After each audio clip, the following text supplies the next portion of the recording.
Bismillah ar-Rahman ar-Rahim. Assalamu alaikum, ladies and gentlemen. Today we will discuss Ustaaz Javed Ahmad Ghamidi's critique on the punishment of apostasy. As you would be knowing that the general consensus regarding the punishment of apostasy is that a person who is guilty of apostasy will be executed. Our jurists think that every person who leaves the folds of Islam shall be put to death. The only difference of opinion between them is whether a person who commits this apostasy shall be given any time to repent, and as to what is the extent of that time. However, our jurists, our Hanafite jurists, actually exempt women from this punishment. Otherwise, there is a general consensus that every person who leaves the folds of Islam shall be put to death. Now, they base their verdict on this hadith, which is quoted in many hadith collections. So, the words from Imam Bukhari's Al-Jami' Sahih are, "Man baddala deenahu faqtuluhu." A person who changes his faith should be put, then kill him. Of course, this faith here, the word deen here, qualifies the word Islam. Ustaaz Javed Ahmad Ghamidi always stresses this fact that a hadith has to be interpreted in the light of the Quran. It cannot be taken in isolation. And if we interpret this verse, this hadith in the light of the Quran, it becomes evident that it has a very specific context and it relates to a very specific situation and cannot be applied for all times, and it does not at all refer to any punishment of apostasy. In fact, it's a punishment given to people who intentionally deny the truth, and the truth which is delivered by none other than the prophets of God, the messengers of God. And if people intentionally deny this truth that they are convinced of, the Almighty punishes them through His messengers. He's going to punish people on the Day of Judgment for similar deeds. He's going to punish people in this world, but He does so in the times of His messengers. And this is a specific law which is meant for messengers of God, and it cannot be invoked after they pass away. So the details of this law have been mentioned copiously in the Quran, and the Quran says that when a messenger of God comes to his nation, he delivers the truth to his ultimate extent. He tries to clear many misconceptions which have arisen, and he actually invites people to come to him, to talk to him, to discuss with him. The Almighty Himself see that there is no possibility of any denial. So it is generally the case that the Quran says that when this communication of the truth, this conclusive nature in which the truth is communicated, has been accomplished, then what happens is that the Almighty destroys the nation who's guilty of this through natural disasters after taking out the messenger as a companion. And this generally occurs in those cases in which the number of companions which a Rasul is able to muster is very few, and he also does not have any place where he can migrate and establish his political authority. On the other hand, when this is a case that the companions of her messenger are of substantial amount, they are in certain amount of numbers, and the Rasul or the messenger and his companions also find a place of migration where they can go and actually attain political authority, then the Almighty destroys that nation through the swords of the believers. Another distinction which is made here is that nations which adhere to polytheism, in spite of the fact that they are convinced that it is wrong, they are destroyed, utterly destroyed. And other nations who, for example, are basically monotheists, and they may have some erratic monotheism, or the way in which this monotheism is practiced is something which would be deviant, but they are allowed to live as long as they live in subservience. So this is the law which is mentioned in the Quran, and this is mentioned at various places in the Quran. And it is in the case of the Prophet Muhammad ﷺ that when the law was invoked for the last time on the planet Earth, that when the idolaters of Arabia, they actually were guilty of this intentional denial, then the Quran ordered for their killing. And it was on the 9th Hijrah, or the 9th Hijrah and the 9th of Zil Hajj, at the time of Hajj, when it was announced after various phases that if they still persist on their denial, then once these sacred months are over, which of course would be ending with these 20 days of Muharram, and then the next of this 20 days of Zul Hajj, and then the 30 days of Muharram, then the Quran has said that they shall be put to death. And look what the Quran has said in Surah Tawbah. This is verse 5 of Surah Tawbah. It says,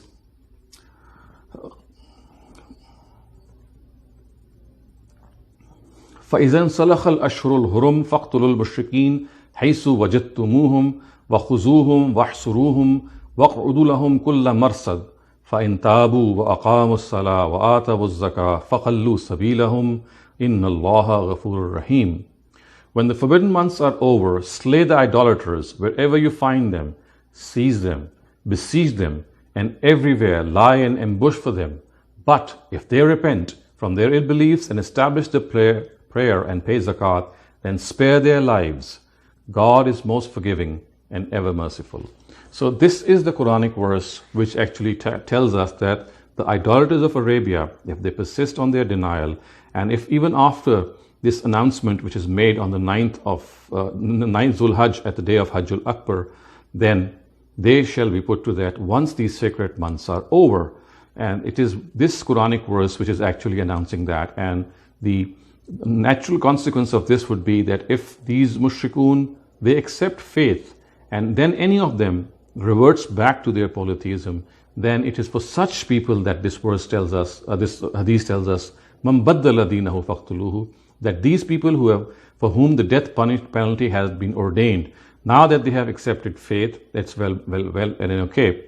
But if they revert back to their polytheism, then for such people, مَنْ بَدَّلَ دِينَهُ فَاقْتُلُوهُ, that if they change back to their faith, the original faith, then they must be put to death.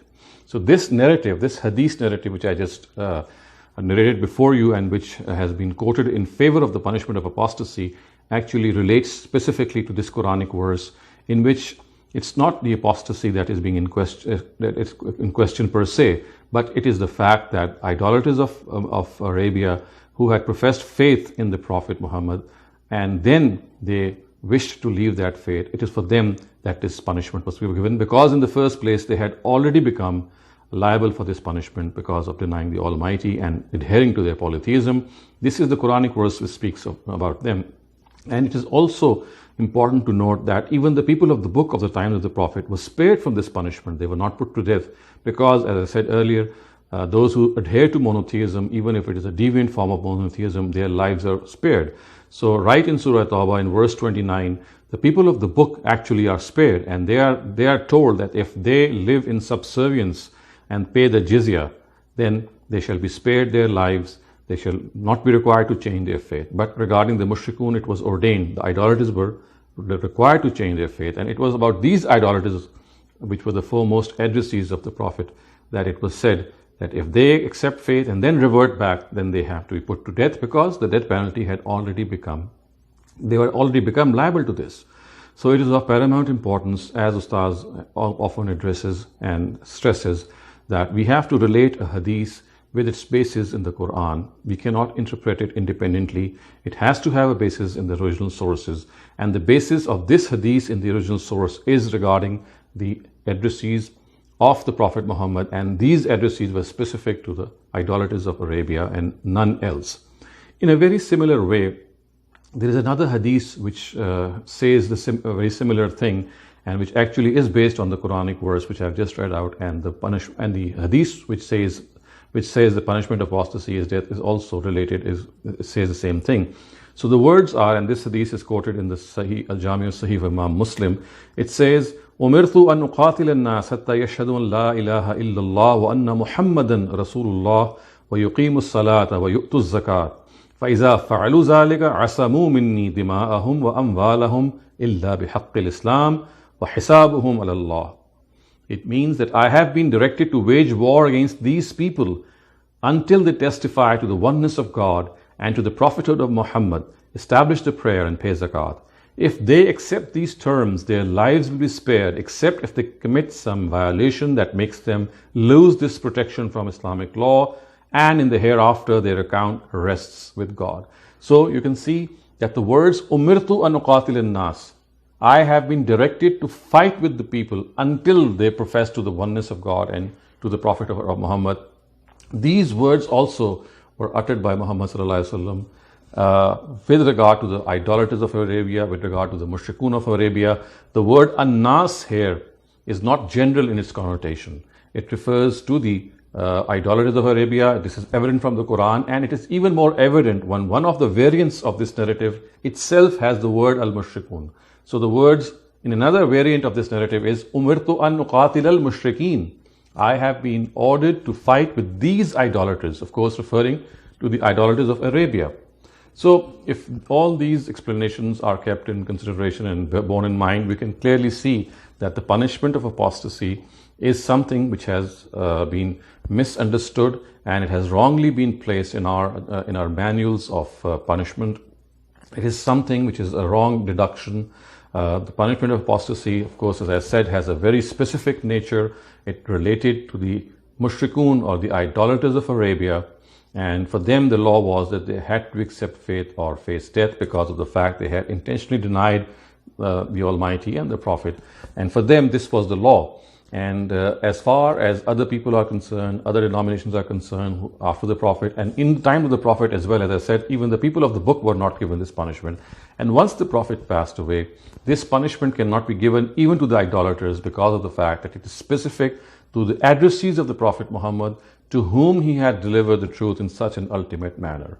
So I would request all of you to reconsider and revisit some of the opinions that we might have heard. You all can read Ustaaz Javed Ahmad Ghamidi's opinion in his book Burhan, in which he has explained this punishment of apostasy and delineated the fact that it has a very specific context, and it is not a punishment which has to be given for all times to come. It has a very, very specific context and relates to the idolaters of Arabia, and that too of the times of the Prophet Muhammad. أقول قولي هذا واستغفر الله لي ولكم ولسائر المسلمين والمسلمات.